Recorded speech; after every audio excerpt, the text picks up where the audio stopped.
Kembali di Apa Kabar Indonesia Pagi, kita akan lanjutkan perbincangan kita bersama dengan Mas Amri dan juga Mas Aris dan juga Ibu Siti di via Zoom.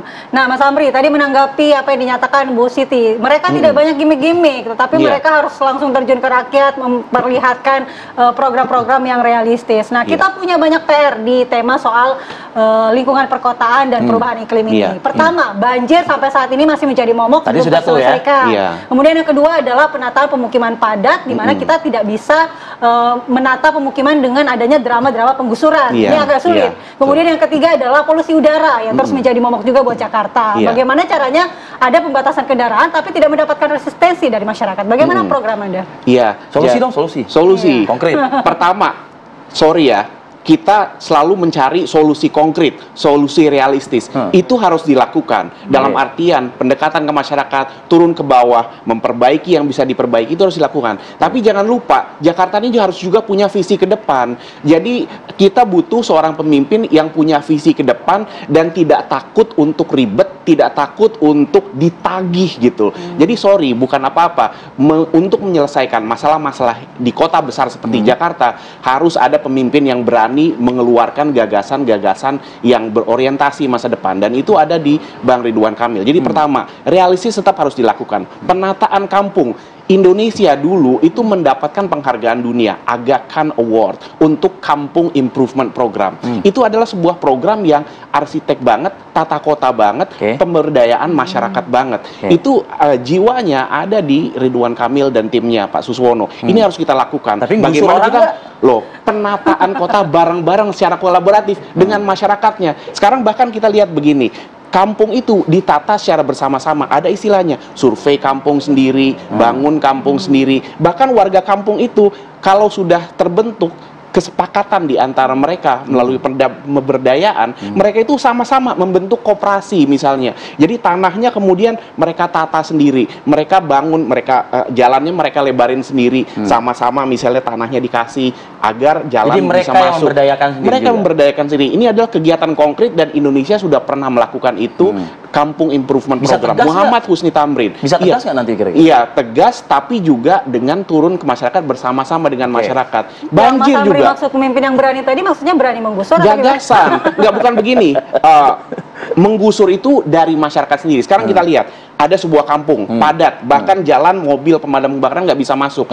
Itu semua bisa ditata. Jadi dalam artian kemudian sebagian tuh harus vertikal. Vertikal itu nggak berarti langsung jadi rumah susun 20 lantai. Cukup yang tadinya 1 lantai itu naik jadi 3 lantai, 4 lantai. Dari sana masyarakat bisa punya lapangan bola sendiri, bisa mobil pemadam kebakaran masuk, ada air dan lain-lain, dan bahkan bisa punya pasar sendiri, bisa punya kawasan komersial sendiri yang bisa jadi pemasukan untuk mereka. Itu dari mereka sendiri yang mendesain. Itu ngawang-ngawang atau emang sudah ada. Jadi makanya dalam artian begini, kita jangan hanya mencari solusi-solusi biasa, solusi-solusi yang sudah biasa itu kita sebut realistis. Yang seperti ini udah ada di tempat-tempat yang udah biasa. Hanya 5 mungkin tahun belum banyak. Durasi awal lah ya kan, 5 tahun itu sangat cukup untuk melakukan penataan kampung skala RW di beberapa RW. Ini adalah solusi-solusi gagasan-gagasan yang sudah ada, tapi belum banyak yang tahu. Karena belum banyak yang tahu, dianggap tidak realistis. Inilah kita inovasi ini, kita butuh pemimpin yang penuh karya, yang penuh inovasi. Kalau Aris gimana, Aris? Iya. Soal penataan penduduk tempat tinggal, begini. pemukiman. Memang dari awal, Mas Pram dan Bang Duli ini kan prinsipnya ingin mendengarkan masyarakat. Masyarakat ini pengennya nggak usah ribet-ribet. Ya nggak ribet-ribet, yang penting sesuai dengan kebutuhan kita aja lah gitu. Kalau kita misalnya... Jadi biarin aja dong kayak gitu, kumuh-kumuh aja biarin. Gini, penataan itu yang jangan terlalu muluk-muluk. Ya. Kalau terlalu muluk-muluk nanti jatuhnya imajinasi lagi kalau tidak bisa terrealisasi gitu kan. Nah, misalnya begini, nggak muluk-muluk ya kan. Mas Pram dan Bang Dul mengetahui, memahami bahwa masyarakat Jakarta, sebagus apapun kotanya ditata, tetapi kalau tidak ada air bersih yang tersalur ke masyarakat, ini menjadi problem. Kita nggak usah ngomong masyarakat kelas dunia dulu, kalau kita nggak usah ngomong masyarakat maju dahulu. Kalau sampai saat ini sebenarnya, belum lebih dari 60% masyarakat Jakarta tersalur pipa air bersih.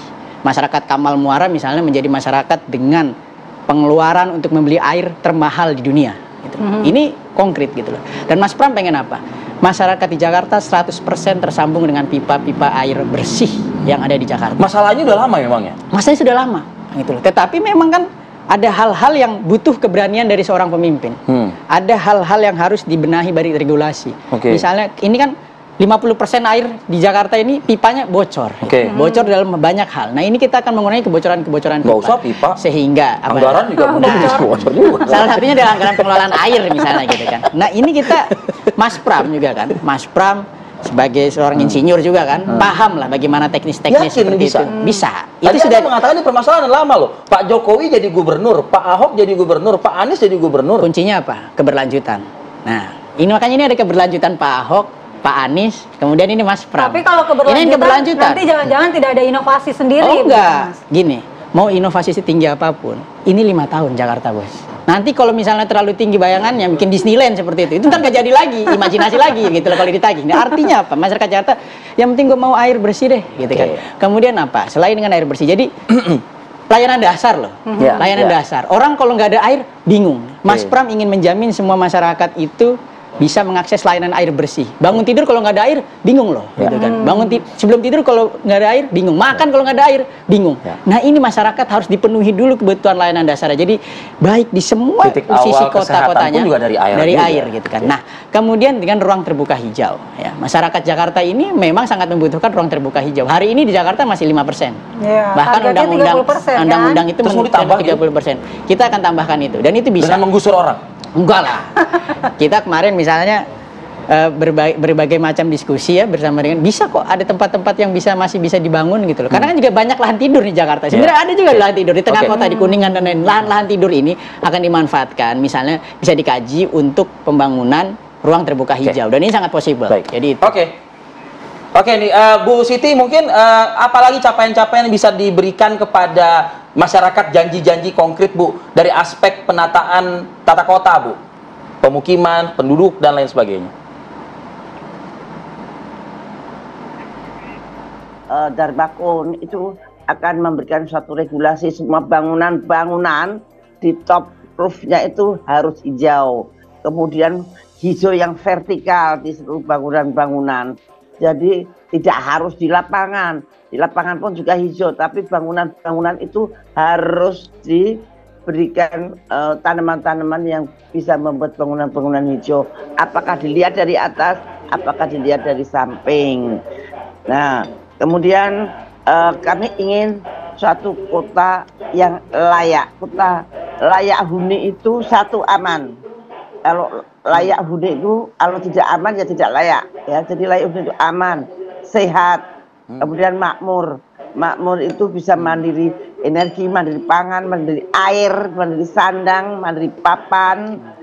Ya, dan kemudian harmoni. Harmoni itu antara budaya dan adab ya, sangat harmoni dan selalu layak. Jadi tempat-tempat yang kumuh itu akan dibetulin dengan sesuai dengan antara pemerintah dan penduduknya. Kemudian apapun program-program yang kita canangkan, masyarakat itu tidak mudeng kalau yang wah ini harus begini gitu, mereka tidak akan mudeng, harus realistis, itu yang bisa dibaca masyarakat. Nah, apapun yang akan dikerjakan, masyarakat itu butuh pemimpin, bukan pemimpin yang arsitek lah, pemimpin yang itulah, yang pemimpinnya itu bukan. Rakyat masyarakat ini sangat rindu dengan pemimpin yang dipercaya, pemimpin yang bisa masyarakat hatinya tenang, kalau pemimpinnya betul-betul memikirkan rakyat, bukan bangga dekat dengan penguasa. Nah itu masyarakat itu sekarang itu sedang trauma.